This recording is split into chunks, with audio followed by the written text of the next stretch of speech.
warahmatullahi wabarakatuh. Nahmaduhu wa nusalli ala rasulillahil karim wa ala alihi wa sahbihi ajma'in. Amma ba'd.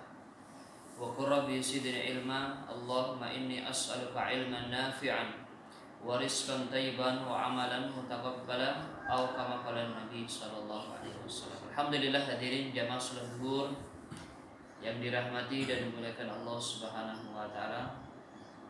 Al-Imam Ahmad bin Hanbal, beliau mengatakan yang sering kita sampaikan, sesungguhnya apabila ada satu salat saya yang sudah Allah terima, maka cukup bagi saya untuk menghadap daripada Allah Subhanahu wa taala.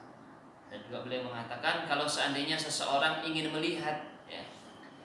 melihat kedudukan dia di sisi Allah, maka perhatikanlah bagaimana ia memperdulikan masalah sholat.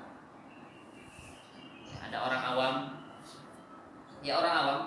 maaf nih, hanya 1-2 hadis saja yang dia hafal, dia faham, dia 1-2 hadis saja yang dia dengar. Dan orang itu adalah orang awam, bukan ulama besar, bukan, atau pesantren, bukan, tetapi dia Allah berikan kekuatan, taufik untuk menjaga sholat. Bisa jadi orang tersebut adalah orang yang sangat mulia di sisi Allah Subhanahu wa taala. Kenapa hadirin yang mulia?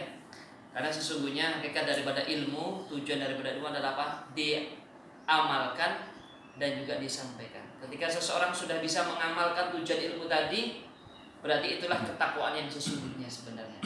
Jadi sebenarnya teman-teman semua, saudara mengingatkan saya dan antum semua, tolong dikipas, saya lagi gigi. Ya. Jadi yang sering kita ingatkan sama-sama, kita tuh di sini bukan hebat-hebatan ilmu, Pak Bambang. Ya Pak Bambang ya. Bukan banyaknya hafalan hadis yang kita hafal, bukan. Itu bahasa kita ini cuman, bahasa saya ini cuman permainan kata saja sebenarnya, Pak. Tapi tujuan daripada yang disampaikannya adalah apa?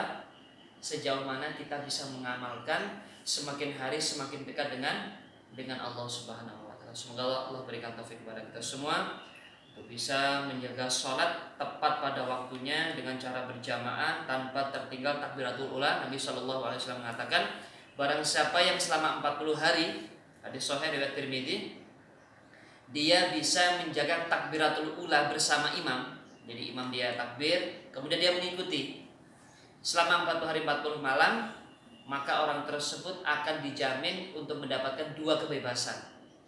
Pertama, bebas dari sifat munafik, dan yang kedua adalah bebas daripada api neraka. Semoga Allah berikan istiqomah kepada kita semua untuk bisa menjaga takbiratul ula sampai akhir kehidupan kita. Kita masuk pada bab ma jaa fi karahiyatil khuruji minal masjidi ba'dal adzan. Al-Imam At-Tirmidzi membuat satu bab mengenai bab tentang makruh, makruh keluar dari masjid setelah adzan.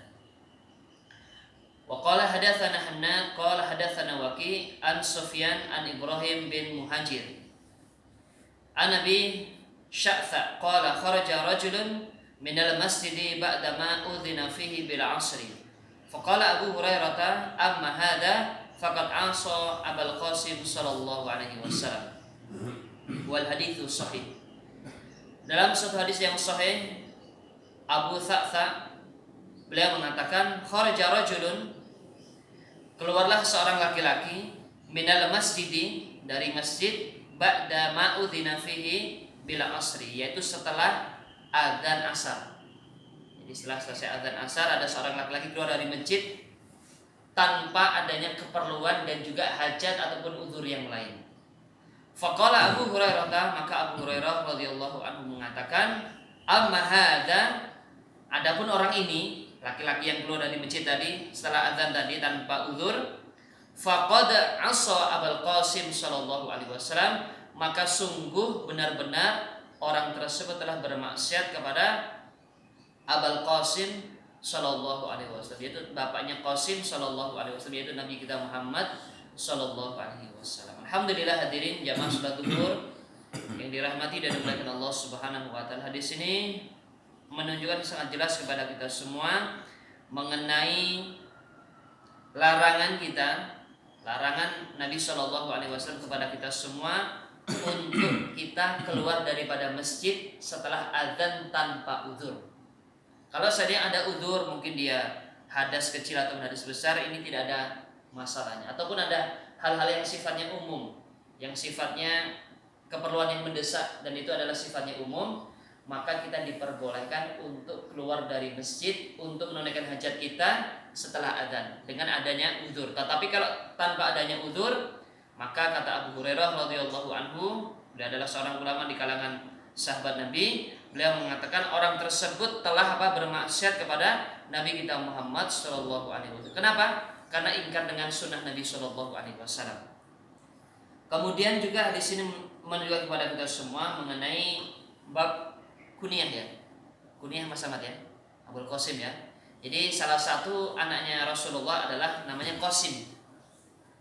Maka disunahkan, dikunyahkan dengan nama Abul Qasim. Jadi kalau seandainya Pak Bambang, anaknya siapa Pak namanya Pak? Sayyid kan, berarti Pak Bambang dipanggil Abu Sayyid, ini sunnah. Pak Gandhi siapa namanya anak Pak? Nah, Abu Ridho berarti. Kalau nanti saya rencananya siapa namanya anaknya rencananya? Abu Malik berarti. Yang penting jangan sampai Abu Firaun, ataupun Abu Jahal dan lain-lain ya. Jadi cari nama-nama yang terbaik. Nah ini disunahkan untuk mengkunyahkan anak kita. Kalau Afan Pak Abu Dara siapa Pak namanya? Berarti Abu Faras. Abu Faras berarti. Ya, untuk anak perempuan juga bisa. Contohnya mungkin anak bapak namanya Aisyah contohnya kan, Abu Aisyah berarti. Ataupun mungkin Afan, mungkin istri bapak dipanggil Ummu Aisyah juga bisa, ataupun Ummu Said juga bisa. Insyaallah ya. Semoga Allah berikan taufik kepada kita semua. Kita bisa mengikuti setiap sunnah Nabi kita Muhammad sallallahu alaihi wasallam, karena sesungguhnya di setiap sunnah Nabi ada kejayaan dunia dan akhirat. Subhanakallahumma wa bihamdika asyhadu an la ilaha illa anta astaghfiruka wa atubu ilaik. Assalamualaikum warahmatullahi wabarakatuh.